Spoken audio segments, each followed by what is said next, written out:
Hello नमस्कार श्री स्वामी समर्थ। स्वागत आहे तुम्हा सगळ्यांचं माझ्या YouTube चॅनलवरती।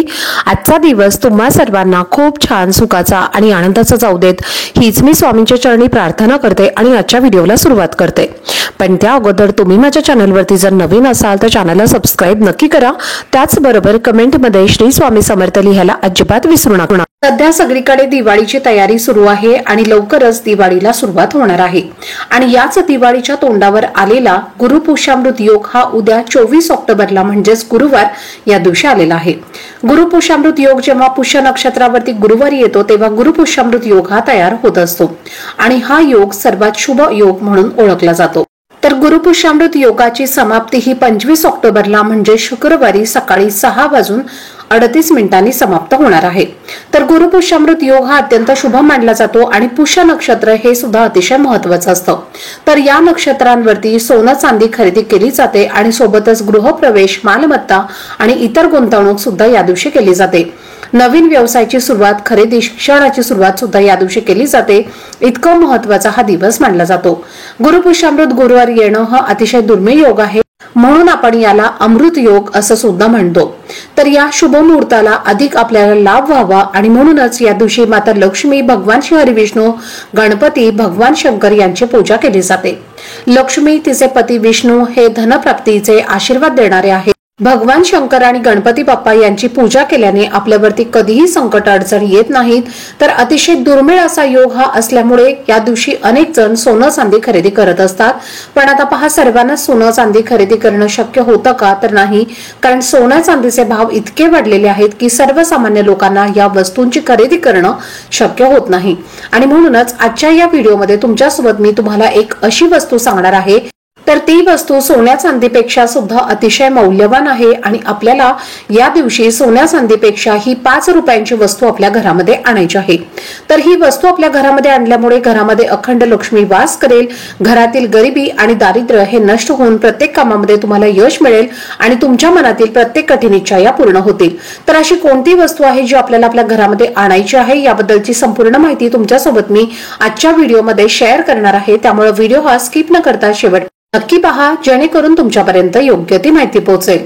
आणि तुम्ही माझ्या चॅनलवरती जर नवीन असाल तर चॅनलला पण लगेच सबस्क्राइब करा आणि बेल आयकॉनला पण प्रेस करा, म्हणजे मी जेव्हा कधीही नवीन व्हिडिओज अपलोड करेन त्याचं नोटिफिकेशन सर्वात आधी तुम्हाला मिळेल आणि तुमचा एकही व्हिडिओ हा मिस होणार नाही।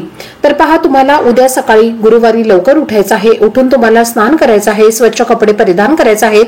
तुमच्याकडे जर पिवळ्या रंगाचे कपडे असतील तर आवर्जून परिधान करा। पिवळा रंग हा आपल्या कुंडलीमधला गुरुग्रह हा बळकट करत असतो आणि ज्या व्यक्तींच्या कुंडलीमधला गुरुग्रह हा बळकट असतो, स्ट्रॉंग असतो, तर त्या व्यक्तीला प्रत्येक कामामध्ये यश मिळत असतं।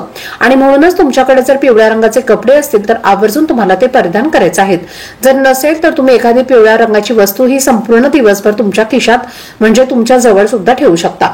यानंतर आपल्याला आपल्या देवघरामधील देवी देवतांची पूजा ही करून घ्यायची आहे। खास करून आपल्याला या दिवशी माता लक्ष्मी, कुबेर देवता, गणपती बाप्पा, भगवान शंकर यांची पूजा करायची असते। सगळी पूजा अर्चा तुम्हाला करून घ्यायची आहे आणि त्यानंतर तुम्हाला ही जी वस्तू आहे तर ती तुम्हाला तुमच्या घरामध्ये आणायची आहे। जेव्हा अशा प्रसन्न वातावरणामध्ये आपण काही सेवा करतो किंवा काही वस्तू आपल्या घरामध्ये आणतो तर त्या वस्तूंचा जास्तीत जास्त लाभ हा आपल्याला होत असतो। आता यातली पहिली वस्तू तुम्हाला खरेदी करायची आहे ती म्हणजे हळद। अगदी तुम्ही 5 रुपयांची हळद तुम्हाला तुमच्या घरामध्ये खरेदी करून आणायची आहे। सोनं चांदीपेक्षा सुद्धा हळद या दिवशी घरामध्ये खरेदी करून आणण्याला अत्यंत महत्त्वाचं मानलं जातं। हळदीशिवाय माता लक्ष्मीची पूजा ही सुद्धा पूर्ण होत नाही। सोनं सुद्धा अगदी हळदीसारखं पिवळं असतं आणि गुरुवारच्या दिवशी हळद घरामध्ये आणणं हे अत्यंत शुभ मानलं जातं। तर आपल्याला हळद ही आपल्या घरामध्ये आणायची आहे आणि त्या हळदीची पूजा तुम्हाला करायची आहे। आता ह्या हळदीची पूजा कशी करायची आहे यावरचा सुद्धा डिटेल व्हिडिओ तुमच्यासोबत मी पुढे शेअर करणारच आहे। यानंतर पुढची वस्तू आणायची आहे ती म्हणजे चणा डाळ।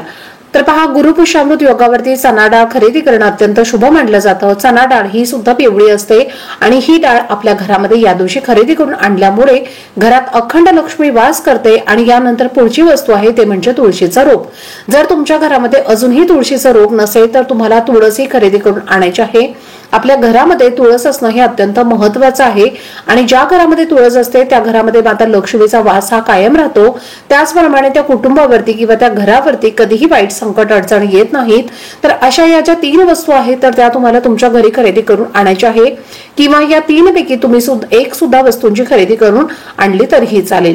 यानंतर संध्याकाळी 3 संजेला जेव्हा आपण आपल्या घरामध्ये लक्ष्मी येत असते, दिवे लावत असतो, तर त्यावेळेला तुम्हाला या वस्तूचा एक प्रभावी असा उपाय करायचा आहे। तर तुम्हाला काय करायचं आहे, एक पाट घ्यायचा आहे, त्या पाटावरती माता लक्ष्मीचा फोटो किंवा मूर्ती ठेवायची आहे। श्रीयंत्र असेल, गणपती बाप्पांची मूर्ती असेल तर ते सगळ्या देवतांची मांडणी तुम्हाला त्या पाटावरती करायची आहे। त्यानंतर जी हळद तुम्ही आणलेली आहे तर ती सुद्धा एका वाटीमध्ये काढून तुम्हाला त्या पाटावरती ठेवायची आहे।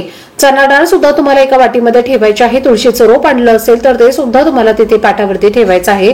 आणि यानंतर या सर्व देवी देवता त्याचबरोबर सर्व हळदी कुंकू अक्षता तुम्हाला अर्पण करायचं आहे। शुद्ध गाईच्या तुपाचा दिवा तुम्हाला तिथे लावायचा आहे आणि तिथे बसून तुम्हाला एक वेळेला श्री सुक्तमचं पठण करायचं। श्री सुक्तम हे माता लक्ष्मीची अतिशय उच्च कोटीची सेवा आहे आणि ही सेवा केल्यामुळे माता लक्ष्मी आपल्यावरती प्रसन्न होते आणि यानंतर संपूर्ण रात्रभर या वस्तू तुम्हाला तिथेच पाटावर ठेवायच्या आहे। दुसऱ्या दिवशी सकाळी शुक्रवार हा दिवस आहे तर या दिवशी माता लक्ष्मीचाच हा वार आहे। माता लक्ष्मीला हा समर्पित असणारा वार असतो। तर तुम्हाला सकाळी स्नान करून घ्यायचं आहे। चणा डाळ जर तुम्ही गुरुपुष्यामृत योगावरती खरेदी केलेली असेल तर त्यामधली तुम्हाला थोडीशी चणा डाळ घ्यायची आहे, त्यामध्ये गुळाचा कडा टाकून तुम्हाला ती गाईला खाऊ घालायची आहे। त्यानंतर कलशामध्ये तुम्हाला स्वच्छ पाणी भरायचं आहे, त्यामध्ये चिमूटभर हळद टाकायची आहे आणि हे जल तुम्हाला तुळशीला अर्पण करायचं आहे। जर तुम्ही तुळस खरेदी केलेली असेल तर त्या तुळशीच्या कुंडीमध्ये नेहमी तुम्हाला ती लावायची आहे आणि अशा पद्धतीने तुम्हाला सोन्या चांदीपेक्षा सुद्धा अतिशय मौल्यवान वस्तू तुमच्या घरामध्ये आणायची आहे। तर या पद्धतीने तुम्हाला हा जो उपाय आहे तर तो सुद्धा करायचा आहे। तर यापैकी या वस्तू तुम्ही तुमच्या घरामध्ये आणल्या तर हा उपाय केल्यामुळे तुम्ही चमत्कार नक्कीच पाहू शकता। तुमच्या आयुष्यातील अनेक अडचणी ज्या आहेत तर त्या दूर होतील। माता लक्ष्मी तुमच्यावरती सदैव प्रसन्न राहील आणि तुमच्या मनातील प्रत्येक इच्छा या पूर्ण होतील। आजचा व्हिडिओ जर तुम्हाला आवडला असेल, माहितीपूर्ण वाटला असेल तर व्हिडिओला जास्तीत जास्त लाईक, शेअर आणि चॅनलला सबस्क्राईब नक्की करा। भेटूयात पुढच्या व्हिडिओमध्ये, तोपर्यंत सर्वांना श्री स्वामी समर्थ।